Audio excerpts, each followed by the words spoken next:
दोस्तों, आज मैं अपने फ़ोन में थोड़ा-सा छानबीन कर रहा था और फिर मुझे एक खुफ़िया कोने से शैतान का आवाज़ मिलता है।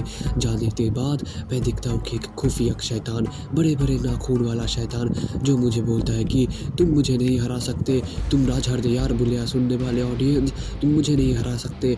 मुझे हराने के लिए तुम्हें पहले मेरे पल-पल जीना मुक़ाम सुनने वाले चेले से लड़ना पड़ेगा। उसके बाद वो मुझे भेज देता है एक शीन नाम की पल-पल जीना मुक़ाम सुनने वाली चेले के साथ भिड़ने के लिए। लेकिन मैं पहले तो समझ जाता हूँ कि ये मुझे किसी भी तरह से हरा नहीं सकता, क्योंकि आज मैं घर से छुपे-छुपे या हाल ही सुन के आया था और जुबिनकर की ताकत इसके सामने कुछ नहीं हो सकता, ये कभी हो ही नहीं सकता। मैंने इसे ऐसे पेला कि इसका एक लात में मुंडी निकल गई, लेकिन ये भी कुछ कम नहीं था। ये मुझे पीटने के लिए बहुत कोशिश कर रहा था, लेकिन मैंने इसे कुछ ही पल में इसका औकात दिखा दिया। लेकिन पीछे से वार करके उसने मुझे मारने की ताकत दिखा और मैंने उसे पछाड़ डाला और मैं वहाँ पे जीत गया। फिर ये फूंप रहा था, लेकिन मैंने इसे कोई भी मासूमियत नहीं दिखाई। अगले ही एपिसोड में मैंने उसे और ज़्यादा मारने की कोशिश की, लेकिन वो सीख के आया था कि या अली सुनने वाले जीत जाते। उसने भी या अली सुन के मेरी ही तलवार मेरी हाथ से उखाड़ दी। फिर मैंने कोशिश की कमबैक करने की, लेकिन उसने बहुत ही तरीके से मुझे